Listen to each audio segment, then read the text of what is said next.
Boa tarde a todas, todos e todes. É com prazer que estou aqui de novo na UFRB. Estou aqui de novo na UFRB, em Cachoeira, lugar que eu gosto tanto, que fui muito bem recebida, e numa mesa tão representativa com pessoas que, se temos algumas diferenças em termos de orientações políticas, mas algo que nos une, que é a defesa da democracia e a reflexão sobre a Revolução Russa. E é um prazer estar aqui, ter reencontrado o professor Antônio Eduardos, e eu quero lhe dizer que foi um excelente aluno, mas com ele eu aprendi muito marxismo, ele que foi meu professor, quando foi meu aluno, com o professor Nilson, professor Fábio, que já conhecia, com essa excelente apresentação, professor Jorge Nova, aos jovens monitores, e me desculpem que é a minha paixão, viva a nossa UJS. Bom,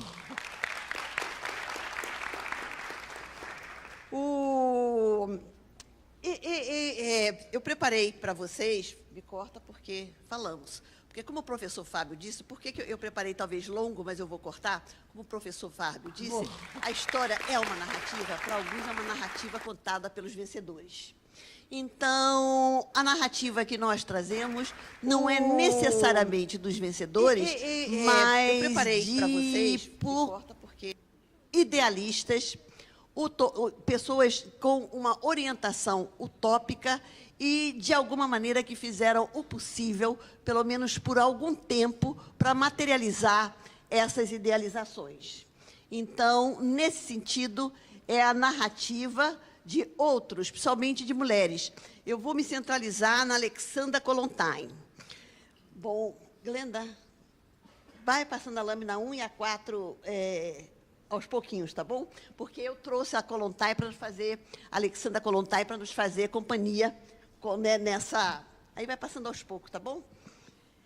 É comum em peças sobre Alexandra Kollontai destacar sua rica e versátil participação na construção da Revolução Russa e os avanços de suas ideias para o tempo que ela viveu. Para alguns autores, era uma mulher do século 25, porque algumas das suas ideias, até hoje, como a questão do amor livre, o amor camarada, a camaradagem, a questão da relação entre a questão da mulher, da sexualidade e de uma outra ordem econômica, política, sexual, seriam mais avançadas do que muitas formulações hoje de esquerda. Friso, ademais de uma justa homenagem, a propriedade de revisitar o legado de Kollontai, ainda que não de forma exaustiva, nesses tempos temerosos em que fundamentalismos religiosos e razão conservadora de estado de exceção se retroalimentam para afirmar retrocessos ou impedir o curso da emancipação política. Inclusive em temas como família, sexualidade, direitos sexuais e reprodutivos, direito das mulheres, direitos de sexualidade alternativa, principalmente a questão das trabalhadoras e da sexualidade e as relações sociais entre os sexos. Tudo isso faz parte da agenda de uma mulher que foi um dos braços direitos que bastante colaborou com Lenin na Revolução Russa. Para nós da União Brasileira de Mulheres, eu também sou da União Brasileira de Mulheres, que nos alinhamos a um chamado tipo de feminismo, o feminismo emancipacionista, ou seja, com perspectiva classista, movimentista, antirracista e antipatriarcal, é uma responsabilidade e uma preocupação pela possível simplificação que possa fazer em relação ao pensamento da Kollontai. Sua atuação nas lutas de ideias com outras correntes de feminismo é atualíssima, uma vez que é comum hoje algumas correntes se fixar em direitos sem abalar a estrutura capitalista. Kollontai dizia que sem radicalidade não há direito de mulher, não há direito de homossexual, não há direito de negro, não há direito de subalterno que possa vir a ser transformada, quando muitos serão direito de alguns. E algumas hoje chamam atenção para a chamada interseccionalidade entre classe, gênero e raça. Mais comumente, as feministas hoje costumam ficar ao nível de posições das pessoas de tal sistema, mais ou menos melanina, tal ou qual sexo biológico, ou tal ou qual posição na relação de renda e ocupação, quando para Kollontai, naquele tempo, assim como para nós, feministas e emancipacionistas, estamos nos referindo à luta de classe e a estruturas, não só posições na distribuição de renda e na estrutura de emprego e de consumo, mas uma luta de classe que, cada vez para ser mais ampla, tem que abranger também outras subordinações, como a questão da sexualidade, como a questão da raça. Kollontai foi mais radical que autores socialistas da sua época, que consideravam que a emancipação da mulher se daria com sua saída da prisão da família. E que no espaço público, quer dizer, botar as mulheres para trabalhar no espaço público, por participação na economia coletivamente, iria se opondo ao capitalismo, as mulheres iriam se opondo ao capitalismo e modelando autonomia que lhes permitiria maior independência em relação a normas patriarcais. Kollontai frisava que não, sem transformações de mentalidade e condições materiais, inclusive no cotidiano, e sem respeito a individualidades, vocês vejam, quer dizer, vai tudo contra aquela ideia de que o socialismo, que as ideias socialistas são, como bem disse o Antônio, o Eduardo, Antônio, né? O Antônio, cadê você? Antônio, de que são economicistas. Ela já falava a respeito à individualidade e da necessidade de combinar micro e macro política. Kollontai frisava, então, que sem transformações de mentalidades e condições materiais quanto a oportunidades, tanto do exercício de autonomia pelas mulheres, as mulheres deveriam ter autonomia financeira a fim de poder vir a lutar por autonomia em outros campos, mas que mesmo a autonomia financeira não seria suficiente sem a transformação da mentalidade romântica, do amor romântico de subserviência e de inferioridade. Haveria também, era a ênfase dela, de que o Estado assumir responsabilidades tidas como individuais ou como doméstica. A exemplo da educação dos filhos. Os filhos são um bem para o Estado socialista.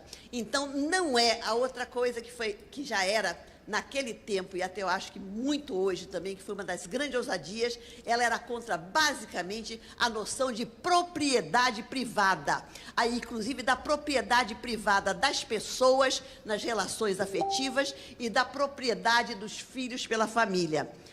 Segundo ela, o Estado tinha que ter a responsabilidade tidas como doméstica, a educação dos filhos, a alimentação, o serviço de aborto seguro e o amparo ao controle da vida sexual reprodutiva. Mesmo com a derrubada do capitalismo, não seriam eliminadas as relações patriarcais no plano afetivo e sexual se não houvesse uma intervenção coletivista. Bom, lâmina 5. Sobre a mulher na Rússia, em 1918, escreveu a Kollontai.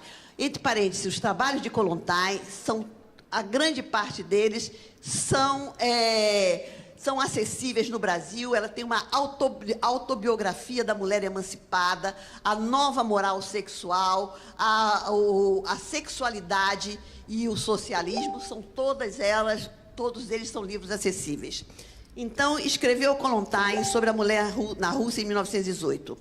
As mulheres, isso depois da Revolução, conseguiram legalmente todos os seus direitos, mas, na realidade, continuam oprimidas, tratadas como desigualdade de direitos na vida familiar, escravizada pelos inúmeros afazeres do lar, suportando toda a carga, inclusive as preocupações materiais da maternidade, pois, por causa da guerra, junto com Lenin, ela foi uma das propagandistas da posição contra a guerra dos bolcheviques. Foi, inclusive, presa na Alemanha por essa posição, a posição contra a Primeira Guerra Mundial. Mas, por causa da guerra e muitas outras circunstâncias, muitas mulheres estão sozinhas. Lâmina 6, e deixa ela aí, para ela ficar com a gente.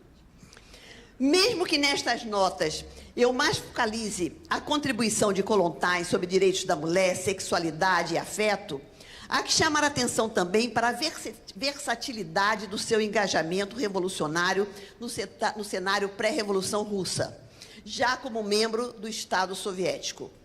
Em 1903, após ter abandonado o marido ido para Zurique estudar economia política, ter voltado a São Petersburgo e ter se filiado ao Partido Social Democrata Russo, então na ilegalidade, onde trabalhava como escritor e propagandista, escreve seu primeiro trabalho no campo da economia política, baseado em pesquisa sobre as condições de vida do proletariado finlandês.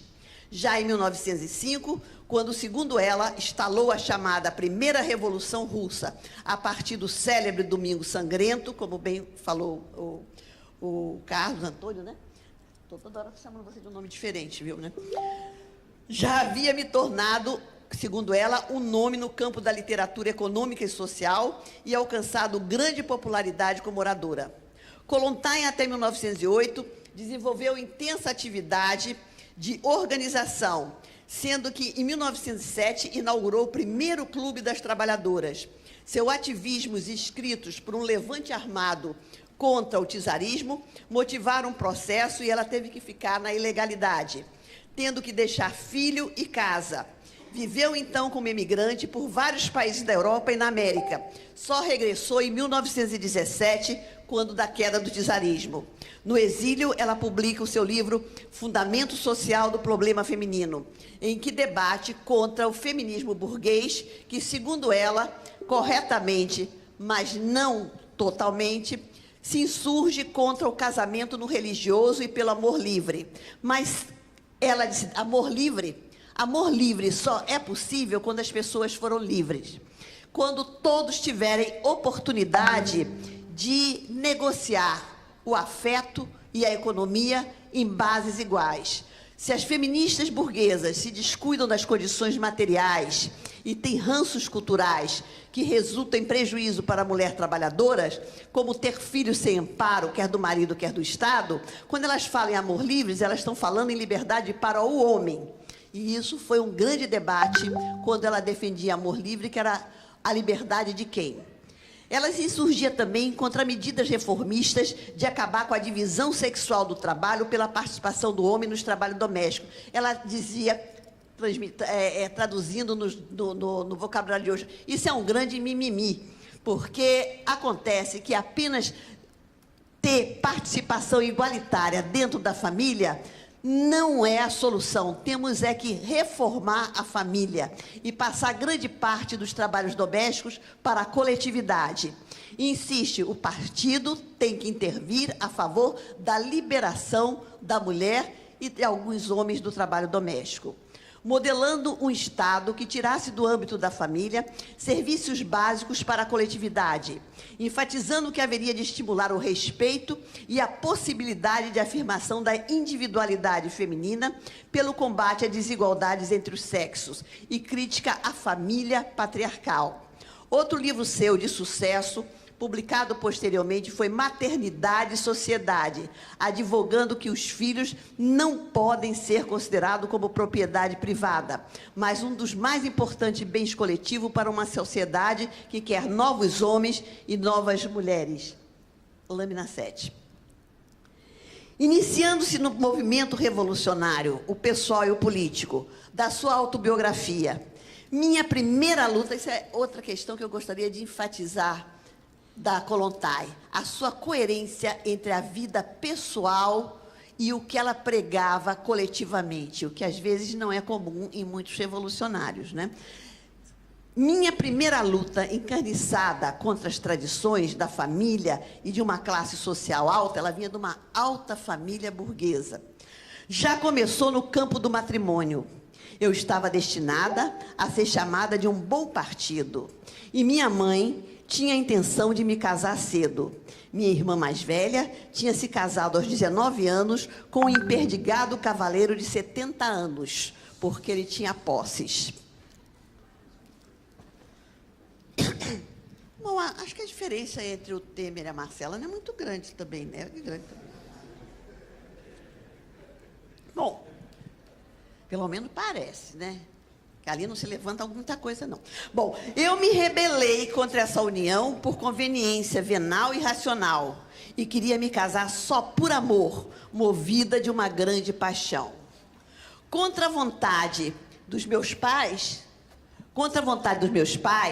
ainda muito jovem, escolhi meu primo, um engenheiro jovem e sem dinheiro, cujo nome Kollontai eu levo até hoje. A felicidade do meu casamento durou apenas 3 anos. Tive um filho, porém, ainda que eu mesma tenha educado meu filho com um grande empenho, a maternidade nunca foi um ponto central na minha existência. Um filho não conseguia tornar indissolúvel meus laços matrimoniais. Eu continuava amando meu marido, mas a dita existência de dona da casa e esposa converteu-se para mim numa espécie de jaula. Minhas simpatias, meus interesses dirigiam-se cada vez mais para o movimento operário revolucionário da Rússia. Eu lia muito, trabalhava em sociedades semilegais, em educação popular. Eram os anos do florescimento do marxismo na Rússia, 1893, 1896. Lâmina 8 e a lâmina 9, por favor, viu? Ei, tá dormindo? Bem-sucedida em estruturar minha vida de acordo com meus próprios padrões e não faço mais segredo das minhas experiências amorosas do que um homem faz das suas. Se eu tive um amante, não, tive vários, e muitos. Mas, acima de qualquer outra coisa, eu nunca deixei meus sentimentos, a alegria ou a dor do amor tomarem o primeiro lugar em minha vida, ao passo que a criatividade, a ação, a luta, a causa, sempre ocuparam o primeiro plano. A lâmina 10, por favor. Kollontai participou em 1911 da greve das donas de casa e teve também marcante engajamento quando eclode a Primeira Guerra Mundial em campanha contra a guerra, ou seja, pelo internacionalismo contra a alienação bélica. Primeira socialista presa na Escandinávia por propaganda contra a guerra, Kollontai colecionou protagonismos em várias frentes. Primeira mulher a integrar o executivo dos sovietes, maio de 1917. Na primeira Conferência das Trabalhadoras, um mês antes da Revolução de Outubro de 17, era membro do mais alto cargo do partido, o Comitê Central. E frisa, aí eu votei a favor da política de levantamento armado. Após a Revolução de 17, quando se constituiu o governo dos sovietes, foi a única mulher no gabinete e a primeira na história que chegara a ser aceita como membro de um governo. De outubro de 17 a março de 18, ocupou o posto de ministro da Previdência Social. Sobre a presidência de Lenin, como comissária do povo, trabalhava, entre outras tarefas, em assistência aos inválidos, na supressão da religião no ensino às meninas e meninos, implantar o direito de que as próprias alunas e alunos administrassem seus colégios, tendo também colaborado na constituição legal de uma central para a orientação à maternidades e aos recém-nascidos, isto em 1918. Mas a gratificação por o que ficou conhecido como revoluções na revolução, ou a insistência no entrelaço entre micro e macro políticas, são contadas por Kollontai também, misturadas a tristes recordações pelos ataques que sofreu por querer socializar a proteção à maternidade, em especial pela imprensa e pelo clero, sendo ela acusada de querer transformar meninas de 12 anos em mães. Quer dizer, qualquer semelhança com a questão da ideologia de gênero que hoje diz que o debate de gênero nas escolas é para que os jovens primeiro transem e depois escolham, que aliás eu acho que seria o melhor mesmo, mas que tenham, que as crianças tenham uma vida sexual livre e que, por outro lado, que gênero seria um tipo de ideologia a incentivar práticas sexuais perversas, isso a Kollontai já foi criticada naquele tempo também. Em sua autobiografia, ela é mais econômica em descrever os conflitos de ideia que teve com camaradas, o que a levou a renunciar, em finais de 18, à posição de comissária do povo. Quanto a políticas, assim resume Ana Prestes a contribuição de Kollontai à construção da nascente revolução. Como é que está meu tempo, tá bom? Tá. A persistência de Kollontai na defesa das mulheres produziu uma revolução feminina na Rússia de então. Entre algumas das conquistas destacam-se a liberação do aborto, a abolição do casamento religioso, o direito ao divórcio, a liberação de obrigação da mulher adotar o nome do marido, isso tudo em menos de um ano de mandato como comissária do povo, tendo renunciado sob pressão, em 1918. Na época, Kollontai refletia que, mesmo tendo conseguido legalmente seus direitos, as mulheres continuariam em desigualdade caso continuassem a ser oprimidas na vida familiar, escravizadas pelos afazeres do lar e das tarefas da maternidade e ficassem presas a noções de amor romântico. Sua versatilidade está documentada em uma rica e coerente história de vida comunista. Como eu disse antes, notem que ela nasceu de uma família de nobreza latifundiária, sendo seu pai um general russo de origem ucraniana e sua mãe finlandesa, de origem camponesa. Os acontecimentos que estavam se produzindo, então, na Rússia, o tipo de educação que teve, bem como a cidade onde nasceu, condicionaram sua formação e seu posterior desenvolvimento. Viveu em Petersburgo nas últimas décadas do século passado, significava então viver em um dos centros industriais mais importantes da Rússia. Aí crescia a concentração operária e em pouco se converteu em um dos focos mais importantes do movimento operário russo. A primeira manifestação operária de toda a Rússia, organizada pelos socialistas, do grupo de Plekhanov, Terra e Liberdade, aconteceu em 1875, em São Petersburgo.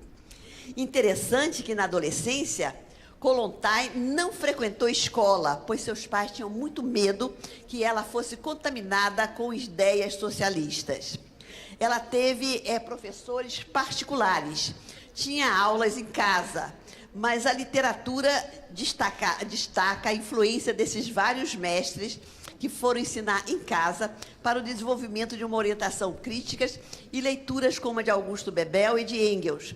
Assim como observa na sua autobiografia, o contato direto, como é que ela fugia de tarde para visitar as fábricas e teve contato direto com o terrível que era a vida nas fábricas, onde muitas operárias tinham filhos dentro das fábricas porque não tinham nem licença para ter filho. As escolhas entre vida amorosa e militância que teve que fazer, já quando abandona o marido a quem amava, mas que não lhe dava espaço para a vida pública, colaboraram para seus escritos políticos e romances. Da sua autobiografia, a 11. Cabe perguntar dela se, em meio a todas as tensões e diversidades de trabalhos e tarefas do partido, se eu conseguia ainda encontrar tempo para o amor, para experiências do tipo íntimo, para as tristezas e para as alegrias das relações a dois. Lamentavelmente, sim. Digo lamentavelmente porque todas essas experiências, de modo geral, traziam muitas preocupações, desilusões e pesares, porque nela se consumia inutilmente muita energia. Tive amantes que eram maravilhosos camaradas e péssimos amantes. Não obstante, se ela está em outro lugar, quando diz amantes em termos de relações de camaradagem e relações de autonomia. Não obstante o desejo de ser compreendida por um ser humano, até o mais profundo e secreto ângulo da própria alma, diz ela, acabava sempre por aparecer o macho. E uma vez mais seguia com excessiva velocidade a desilusão, pois o amigo só via em primeiro plano o feminino. Eu tentava me converter em dócil caixa de ressonância do seu próprio eu, mas não conseguia. Tarde, chegava sempre a hora em que, com dor no coração, mas com uma vontade inquebrável, eu tinha que quebrar as correntes da vida em comum. Logo voltava a estar só. Mas quanto maiores as exigências que a vida me colocava, tanto maior era a responsabilidade no trabalho, mas também o desejo de sentir amor, calor e compreensão ao meu redor. Aí começava uma outra relação. Muito facilmente quando começava a velha história da desilusão amorosa. A velha história de Titânia, que é uma personagem de Shakespeare, do sonho de uma noite de verão, que passa a vida eterna procurando o homem ideal. Lâmina 13 e 14. Eu vou andar mais um pouquinho, né? Já vou acabar. Kollontai, como eu disse, era muito crítica à propriedade privada das pessoas nas relações afetivas, tese que provocou muitos debates entre comunistas contemporâneos, inclusive preocupados se o que ela defendia como amor livre não poderia ser confundido com ideias burguesas, patriarcais, que só beneficiavam os homens, ou seja, os homens são livres para amar quem quiser e as mulheres não. E, de fato, houve alguns problemas. Com o aumento da gravidez entre os jovens nos primeiros anos da Revolução Russa, se não bem entendida, poderia ser negativa para as mulheres jovens a ideia de liberdade sexual. Mas Kollontai se afastava e era muito crítica de feminismos, inclusive ditos libertários, que não se preocupavam com a coletividade. Bom, eu vou... A lâmina 15, você pula a 16 e a 17, para a gente andar mais rápido.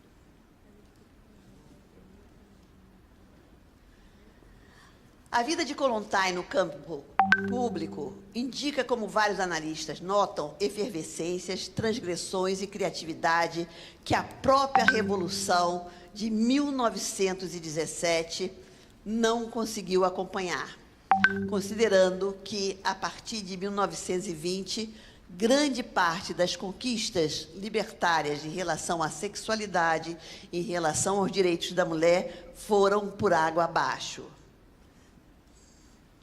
De fato, com a adoção da NEP, a chamada Nova Economia Popular, já em 1920, o Estado se abre para comportar algumas atividades privadas de serviços pessoais, cortar drasticamente o orçamento para creches, educação pré-infantil, restaurantes comunitários e, subliminarmente, em nome da necessidade de braços para a economia, abolir a legalização do aborto.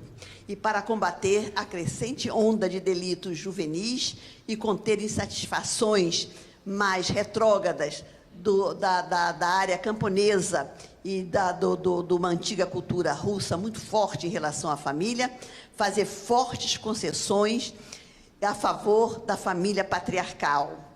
Já em 1944, a inversão do direito familiar era completa. Aboliu-se o que estava na legislação de 1920, o julgamento da paternidade, reintegrou-se o conceito de filhos ilegítimos e se dificultou o divórcio por burocráticas ações em tribunal. Segundo Goldman, e aí eu vou quase terminando, as raízes da reversão do direito familiar datam do ano 20. O legado, aí vejam a questão da economia. Não bastava ideais de macroeconomia para uma economia em construção no futuro, mas o acontecer cotidiano da economia, de alguma forma, destruiu alguns ideais utópicos, ideais dos primeiros anos da Revolução. Segundo Goldman, o legado do subdesenvolvimento russo, a falta de recursos estatais, o peso da economia, das tradições camponesas atrasadas na sociedade, a devastação da base industrial durante o período da guerra, o desemprego, a fome e a pobreza foram fatores que minaram gravemente a primeira visão socialista. Depois da Segunda Guerra Mundial, a alta fertilidade da família soviética foi um dos propósitos básicos do Estado socialista, com a publicação do decreto de 1936 da proibição do aborto. Bom, não me cabe no atual... o legado de Kollontai, que eu aqui destaco, comporta sua coerência entre a vida sexual e amorosa, sem sacrifício do nós em nome do eu, a luta por uma sociedade nova, em que direitos à individualidade, direitos sexuais e reprodutivos, um novo tipo de amor sem propriedade e movido pelo desejo e respeito mútuo e desejo de vontade, fosse tido como dimensões a apoiar uma noção de coletividade ou macroeconomia política, ou pela revolução econômica e cultural também de metalidades. Não me cabe, no atual estágio de pesquisa, eu ando fazendo muitas pesquisas sobre Kollontai, especular por quê de seu silêncio quanto à vida política da União Soviética no período de Stalin, mas ter como hipótese de que prevaleceu a defesa da pátria socialista. Ela que foi tão lutadora por 1917, 1918, calou-se e foi para o exterior como diplomata. Há que ressaltar que o seu período como diplomata, ela foi bastante fértil como escritora de romances e reflexões sobre a emancipação da mulher. Tanto sua vida, seus escritos, assim como o seu silêncio, nos lega hoje, aos que prosseguimos na luta pelo socialismo e por um feminismo emancipacionista, o desafio de entrelaçar a luta de classe contra o capital com o empenho por emancipação sexual e afetiva, desconsiderando barreiras entre economia política e cultura, entre o público e o privado. E aí eu quero terminar com ela tendo as últimas palavras. A última lâmina, por favor, Glinda. A 19.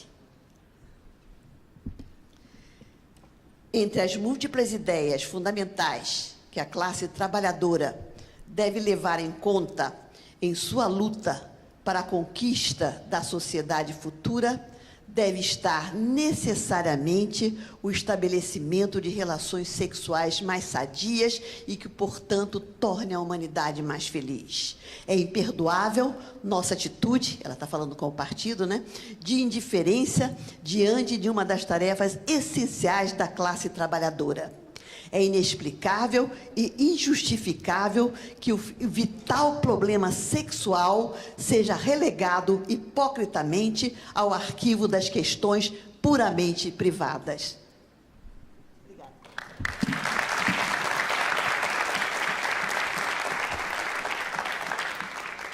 Agora o professor Jorge Nova.